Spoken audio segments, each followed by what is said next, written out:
Você começa a navegar agora pelo Ondas Impressas, o seu podcast sobre o universo da impressão.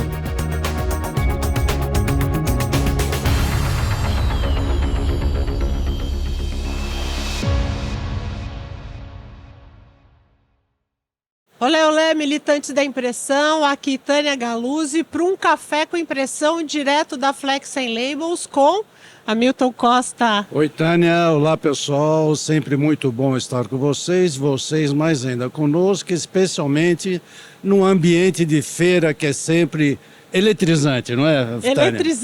Eletrizante. Acho que é uma boa palavra. E a gente está aqui hoje, pessoal, com o Ricardo Pi, diretor da Dust, que vai contar para a gente algumas novidades e a gente vai também falar um pouco, discutir um pouco o mercado de impressão digital para rótulos. Ricardo, muito bom você estar aqui com a gente hoje. Obrigado, Tânia. Obrigado, Hamilton, por esse convite. Mais uma vez juntos. Obrigado. Maravilha, delícia. Vamos lá, vamos direto ao ponto. Como é que você vê o crescimento, a expansão da impressão digital no mercado de rótulos? Eu acho que hoje a impressão digital, principalmente falando agora de inkjet, ela é uma realidade.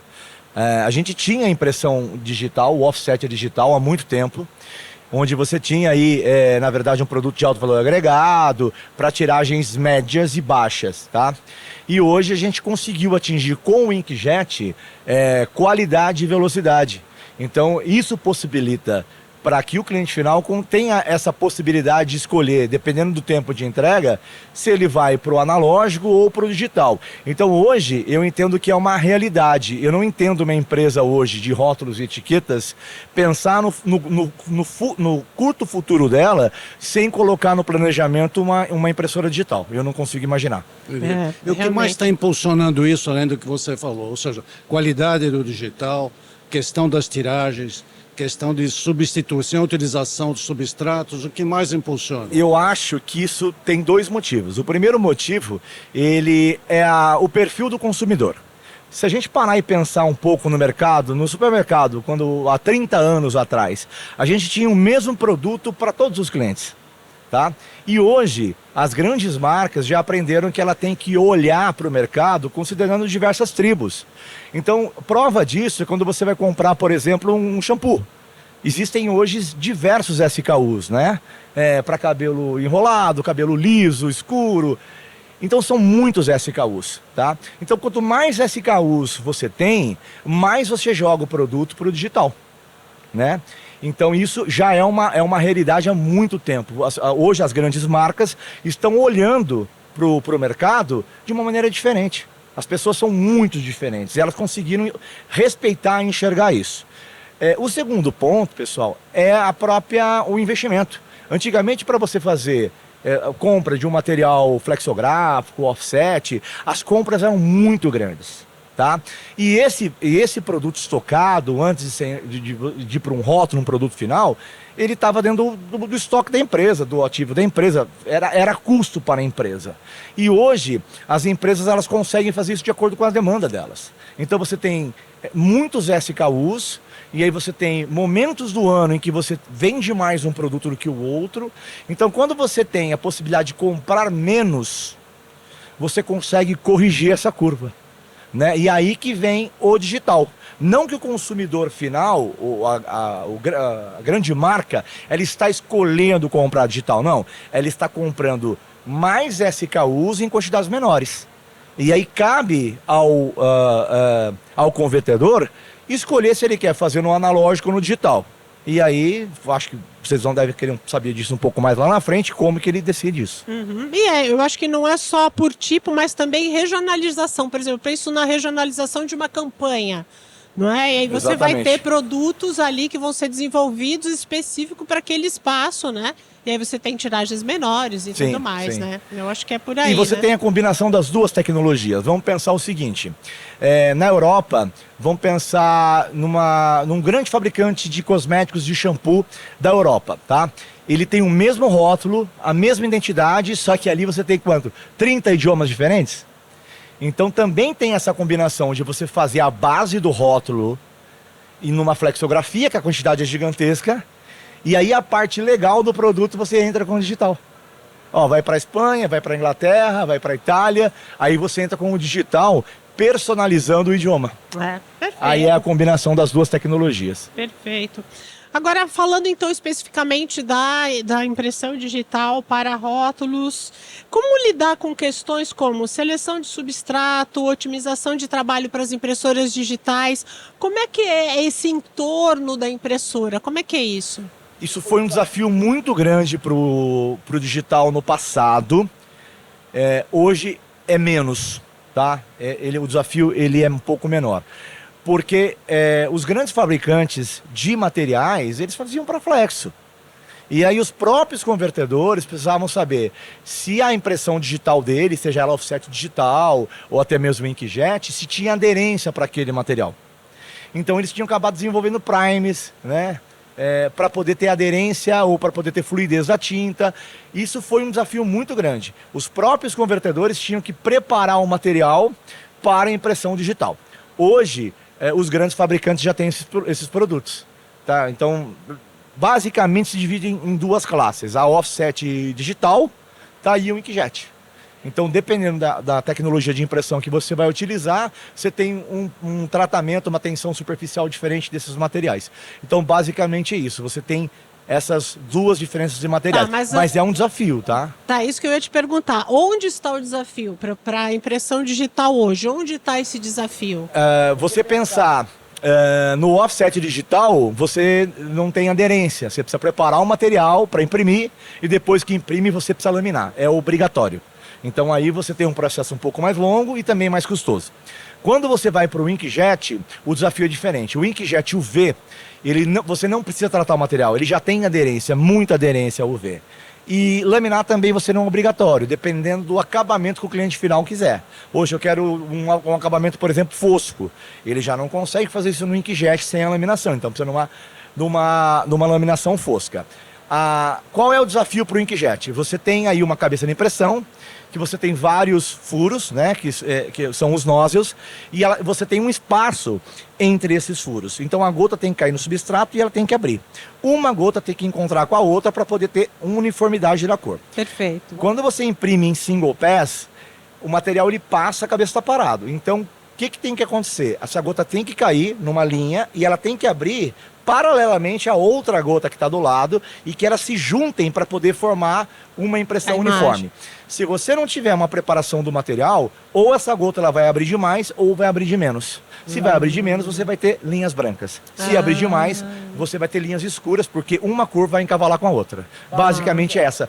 É você conseguir uma tensão superficial ao ponto de você controlar a viscosidade dessa tinta tocando o material, e aí entra a formulação da tinta, a velocidade da máquina, muitas variáveis. Mas inclusive basicamente de substrato, né? Inclusive substrato. Dependendo de gramatura, essa coisa toda.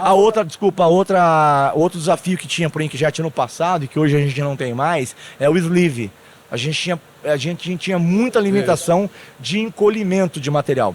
Hoje não, hoje o sleeve já é uma realidade do inkjet. Nossa, tá? Hoje o mercado de desenvolvimento de tinta inkjet, ele é o que mais se desenvolve no mundo.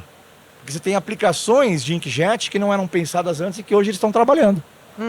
Entendi. Agora, voltando um pouquinho à questão entre o que vai para o digital e o que vai para a flex, você já deu algumas razões, mas olhando os seus clientes, especialmente aqui no Brasil, como é que eles fazem essa decisão de divisão entre o digital e a flex?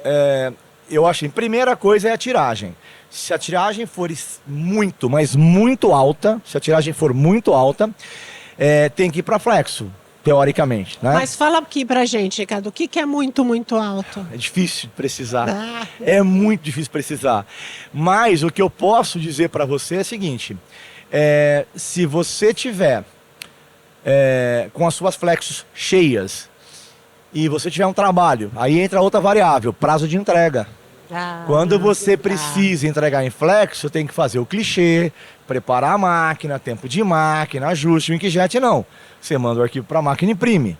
Então tem essa outra variável também. Por que é legal o cliente ter essas duas opções? Ele pode chegar para o cliente e dizer, olha, eu preciso fazer 50 mil peças. Fala, tá bom, eu posso fazer para você, custa tanto, te entrego daqui 2 semanas. Não, mas eu não tenho 2 semanas, eu preciso para daqui a 2 dias. Aí fala, tá bom, eu tenho digital, o preço é outro. O que você quer? Entendi. Se você realmente precisa para daqui a 2 dias, eu ajudo você, eu te entrego. E isso que é o grande barato, não é só a tiragem. Então aí hoje tem empresas que já têm o PCP pronto. Ele já sabe, inclusive automatizado. A Durst hoje ela está investindo muito nisso, inclusive. Você joga lá o trabalho, o seu PCP, ele já sabe as máquinas que você tem e a ocupação de cada uma delas. De maneira automatizada, inclusive utilizando o IA, ele já sabe qual máquina você precisa usar, de que forma você tem que imprimir para poder entregar aquilo no tempo. Então, o grande segredo dessas empresas é ter tecnologias diferentes e um bom PCP. PCP é importantíssimo. Outro dia eu vi um dono de uma convertedora, um convertedor, tá certo? Falou, adoro a urgência dos meus clientes. Ele tem flexo e tem digital. Adoro a urgência dos meus clientes, porque realmente o preço é bom. Exato. É o que a gente chama de preço de conveniência. Quando você entra numa conveniência no posto de gasolina para consumir alguma coisa, você sabe que está pagando 2 vezes mais caro que no supermercado. Mas é conveniente, você não tem tempo, é conveniente você estar abastecendo o carro e comprar aquilo ao mesmo tempo. Então, a Coca-Cola na área de embarque internacional. Exatamente. Não, essa é a combinação perfeita, o analógico e o digital. E eu entendo que com as velocidades das digitais hoje em dia, a gente vai ter um equilíbrio muito grande em termos de volume de impressão. E outra coisa, o custo de impressão do digital caiu muito. Isso. É óbvio que do analógico ainda é mais barato. Por quê? No mercado de tinta, volume de impressão. Quanto mais se produz, mais barato é. Sim. E isso eu não estou falando de um cliente, estou falando quanto mais o mercado compra, mais barato é. Ok? Entendi. Então eu tenho o mesmo reator, por exemplo, que se usa para fazer tinta, fazendo tinta para flex, eu tenho mais cliente de flex, eu consigo diluir aquele custo operacional na mesma tinta. Então hoje é óbvio que o volume do digital é bem menor e o custo mais alto. Porém, já foi muito mais alto no passado.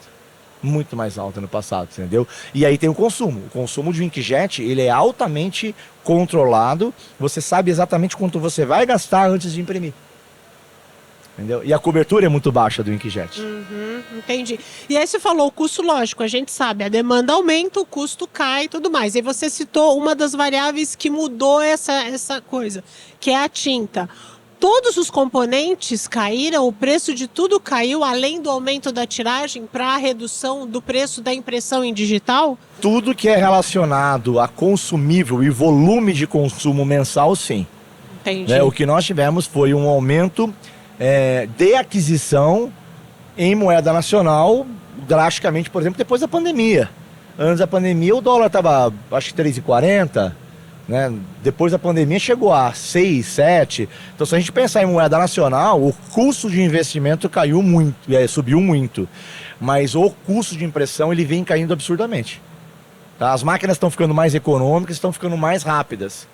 E, inclusive, a nossa máquina que a gente está lançando aqui na feira, ela é a mesma tecnologia da máquina que a gente tinha antes, com a mesma cabeça, a mesma resolução.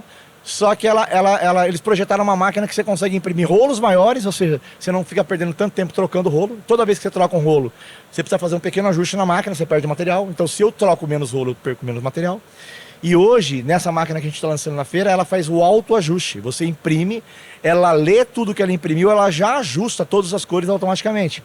Ou seja, se antes eu gastava 20 metros, 30 metros para ajustar cada troca de bobina, hoje eu faço isso em 2 metros. Bom, então vamos falar, aí, né? Então vamos falar dela, que é a tal G3 Core. É isso? Isso, tal exatamente. G3 Core, que vocês estão trazendo pela primeira vez no Brasil. Sim. Ela foi lançada lá fora quando? Ela foi lançada no ano passado, final do ano passado. Entendi. Então vamos falar, como é que esse equipamento responde a todas essas demandas que você falou? A gente, na verdade, a gente desbravou o mercado de inkjet de rótulos e etiquetas, a Durst, tá? Isso foi 2007 ou 2009, as primeiras máquinas, tá? Single Pass. E essa tecnologia, inclusive, olha que interessante, ela surgiu de um projeto muito parecido que a gente tem na área cerâmica. A gente tem máquinas na área cerâmica que são single pass. Que vocês dominam essa área de cerâmica. E esse conceito da nossa máquina também veio, inclusive a engenharia da Creta, máquina. era Creta. Não, a Creta é do competência. Corta. Não tem problema. É a nossa gama. Hoje a gente tem quase 100 máquinas no Brasil na área cerâmica. Porto Belo, um dos maiores clientes que nós temos, quase 20 máquinas. Uma máquina cerâmica produz por dia 23 mil metros quadrados de piso. Caramba, então, cara, a nossa máquina de rodas friquetas foi inspirada nessa máquina. O que a Tal tem? Hoje a gente percebeu que o mercado tem outras máquinas entrando de pequeno porte. Certo. Máquinas asiáticas ou concorrentes começaram com máquinas muito pequenas. E a Durst está entendendo que esse segmento para nós já não está tão atrativo quanto antes. Que a gente precisa se aproximar ainda mais das indústrias, dos clientes de alto volume. Entendi. Então a Core, ela é a evolução da Tal antiga. Ela é uma máquina mais industrial, mais robusta. O que eu vou ter de diferença? Velocidade eu consigo chegar até 100 metros por minuto com ela. 1.200 por 1.200 resolução. Eu consigo chegar até 95% da tabela Pantone. Mas toda a engenharia dela, ela é formatada para você imprimir bobinas maiores e trocas muito rápidas. Você não pode perder tempo. Então, enquanto a gente fala que em termos de velocidade, a gente saiu de uma máquina de 55, 56 e agora está em 100, a gente consegue falar em ganhos de produtividade em troca de material. Tá? Por exemplo, vamos supor que um dia eu precisasse trocar um componente como uma cabeça de impressão. Demoraria 4 horas, por exemplo, para trocar uma cabeça de impressão, incluindo todos os ajustes. Hoje eu faço em 40 minutos. Caramba. Porque ela auto se ajusta, entendeu? Por exemplo, o grande desafio também no inkjet, que é uma coisa legal falar, quando você entope algum nozzle, essa falha, ela vai marcar do furinho, ela vai marcar de fora a fora, porque a cabeça está parada e o material está andando. Entendi. Então aquilo lá isso era o principal desafio do inkjet. O que a Durst tem hoje? A gente tem o Hawkeye, que ele consegue ler em tempo real aquilo que está acontecendo. Então ele sabe que a cabeça 3, na cor cian, no terceiro nozzle, está entupido. Ela consegue ler isso sem parar a máquina. Então ela aumenta a tensão dos 2 buracos laterais para cobrir aquele buraco. Olha com a máquina funcionando. Isso, né? Entendeu? Isso é muito legal. Eu estou evitando perder material, estou evitando parar uma produção. Então, assim, não é só imprimir rápido, assim, o quanto mais eu consigo economizar para o meu cliente, sabe? Então, essa máquina veia, é tudo né? isso. OE na veia, né? Exatamente. Caramba. E ela não para a máquina, ela só me avisa, eu estou fazendo isso sem parar a produção. Eu acho que isso vai ao encontro também da necessidade, do maior problema do setor gráfico hoje, que é a falta de mão de obra, né? E quando você tem uma máquina que se autoajusta, eu acho que você também tira um pouco esse peso, né, Milton? Não, sem dúvida. E a questão da produtividade, por isso que eu falei do OE, quer dizer, não é só ganhar, você ter a rapidez da entrega, mas você ter ganho de produção. Um pilar muito importante nisso é a parte do software. Que eu consigo dizer antes quanto eu vou gastar, aonde produzir, como produzir e consigo gerar relatórios de tempo de produção, consumo por tipo de cliente, consumo por tempo de material. Isso para orçamentos futuros é muito importante. Entendi. Eu consigo aferir na realidade quanto foi gasto. Você tem isso em tempo real? Tem isso em tempo real. Eu tenho a prévia e tenho aquilo fechado, que é quando termina o trabalho. E é muito próximo, muito próximo. Agora, você falou que o equipamento foi lançado já o ano passado. Eu queria que você me contasse mundialmente como é que ele foi aceito e quais suas expectativas de vocês, né? Para o lançamento aqui na feira e para o desempenho do equipamento aqui no Brasil. A gente lançou essa máquina em Barcelona no ano passado, na Label. Certo. Tá? No ano passado, se não me engano, acho que foi em setembro do ano passado. Ele foi lançado oficialmente. A aderência foi muito grande, tanto que a Durst resolveu realmente focar só nessa plataforma nova. Hoje o foco da Durst é nessa plataforma nova, que começa com 340, a G3 que nós temos aqui, a gente vai até a banda larga até 510. E aí eu tenho a opção de tela híbrida ou com unidade de flexo antes. Né? No caso da nossa máquina híbrida, a gente tem uma parceria, uma joint venture com a Omet, que aí você consegue configurar a máquina realmente híbrida ou não. Eu só preciso de uma unidade de flexo antes e preciso do digital depois. Por que eu utilizar essa configuração? Imagina que eu quero comprar um material mais barato, que não precisa ser um super material, e eu quero fazer um tratamento em linha, um prime em linha. Aí eu uso uma estação de flexo antes, só para fazer o tratamento desse material e imprimir em inkjet depois. a gente tem essa possibilidade também. Entendi. E qual a expectativa de vocês para Brasil? O que vocês estão olhando aqui? Vocês estão olhando só Brasil? Eu não sei se vocês daqui atendem América Latina. Me fala aí agora a gente atende a América Latina inteira, tá? A gente tem uma sucursal no México, a mais nova, o mais novo filho da família é Chile e Brasil. E, tecnicamente, a Nurse Brasil, ela apoia todos os países da América do Sul. Comercialmente, o Chile, ele atende Chile, Peru, Argentina e Uruguai. Comercialmente, a gente atende Brasil e Paraguai, tecnicamente toda essa região. A expectativa para o Brasil o Brasil hoje é um país o mercado brasileiro hoje ele é muito focado em valor de investimento. Então, eu não vou dizer para vocês que está fácil, porque geralmente as empresas elas procuram o investimento mais barato. Tá? Poucas empresas hoje falam, eu quero realmente imprimir o que há de melhor. Isso era muito comum antes da pandemia, sabe? Ou antes. Hoje não. Hoje eles se arriscam em máquinas mais simples. Eu tenho vários clientes que iam comprar a máquina conosco, optaram por projetos mais simples e voltaram conosco, porque assim, eu acho que existe máquina para toda aplicação. Mas não dá para você entender que você vai investir muito barato e você vai ter você tem uma necessidade industrial. Entendi. Se você tem uma demanda industrial, você tem que comprar uma máquina industrial. Existem algumas opções industriais. Eu não estou falando que existe só a Durst. Existem algumas opções. Então, assim, você tem que investir no equipamento de acordo com aquilo que você precisa. Eu tenho um nível industrial, então eu preciso de uma máquina industrial. Aí eu vou comprar a Durst ou o meu concorrente A, B ou C. Aí é um processo de compra que vai envolver vários fatores. Mas, não, eu vou começar agora, eu não conheço muito do segmento, eu queria entender o que é um inkjet, aí eu posso errar, eu posso de repente ter uma máquina que eu não dependa dela. Entendi. Tá? Eu não dependo 100% dessa máquina, porque eu tenho flexografia, mas de vez em quando eu quero tirar meu trabalho de flex e colocar no digital. Se essa máquina parar por falta de manutenção, ou por algum problema técnico, isso e aquilo, tudo bem, não é o fim do mundo. Mas se você já tem essa demanda muito industrial e você já provou o seu rótulo com o cliente, não é tão fácil. Tanto que a maioria dos meus clientes grandes, eles têm mais de uma máquina. É muito comum o consumidor final, quando vai fechar um contrato com um convertedor, ter a garantia que esse convertedor tem duas máquinas iguais. Olha que interessante isso. Caramba. Dentro da área digital, esse é um dos caminhos. Sim. Sim. É isso de você ter sempre um backup ali, é isso? Eu não digo sempre, porque tem máquinas que são muito pesadas, Os meus e 3 maiores consumidores de tinta no Brasil hoje, eles têm duas e 5 máquinas. Entendi, para poder solucionar isso. Porque você acaba também criando uma dependência, né? A imagem é legal, a resolução é legal, você tem alguns efeitos que o inkjet você consegue fazer, que na Flex não.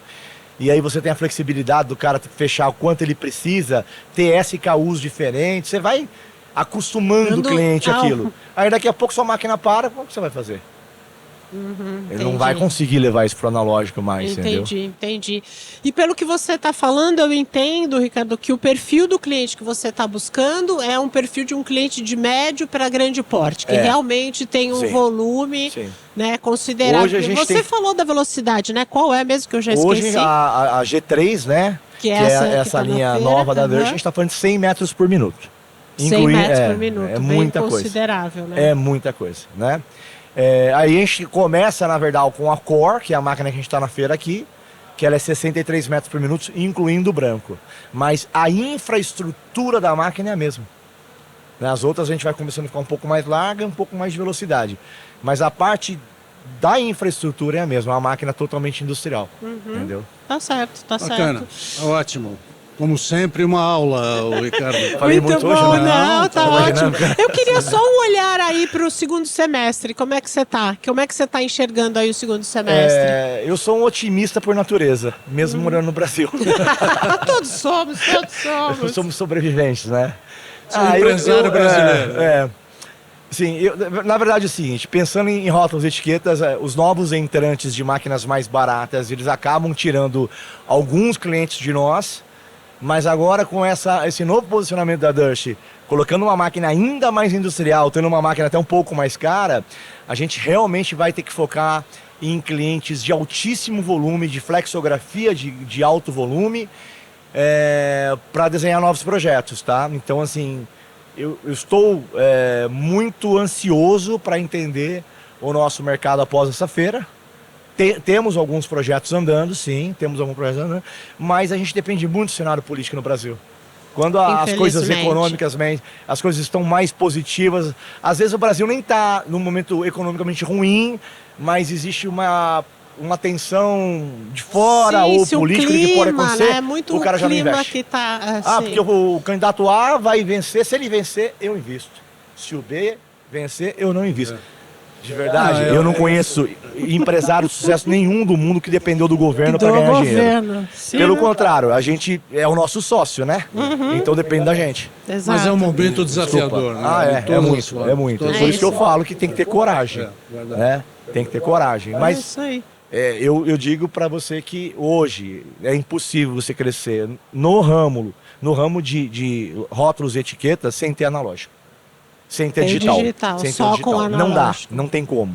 Aí o que ele vai ter, o volume que ele vai ter, como ele vai dividir isso, é uma questão estratégica. Mas o digital, ele é uma realidade, ele está competitivo, ele está muito rápido e a flexografia nunca vai deixar de existir. Porém, ela vai ser dedicada a ainda muito mais altas tiragens. Ou seja, aquilo que era uma dúvida para o convertedor de flexo há 5, 6 anos atrás, hoje é uma constatação. Sim, e é um alívio para o cara de flexo também. Porque tem trabalhos que o cara de flexo ia fazer que ele não queria pegar aquele trabalho. Sim. Sabe, ele fazia porque ele não queria perder o cliente. Mas era muito SKU, a tiragem não era muito legal, tinha muita troca de máquina, muito clichê. Se ele tem um digital hoje, nem que ele ganhe menos. É mais fácil para ele fazer no digital e deixar a máquina dele flexográfica para trabalhar em um SKU grandes quantidades. Isso aí. Perfeito. Ótimo. Obrigado, Ricardo. Super obrigada por participar de mais episódio com a gente. Obrigada. Sempre um prazer. Igualmente. Até mais. Obrigada, Prazer, gente. Obrigado. Até o próximo.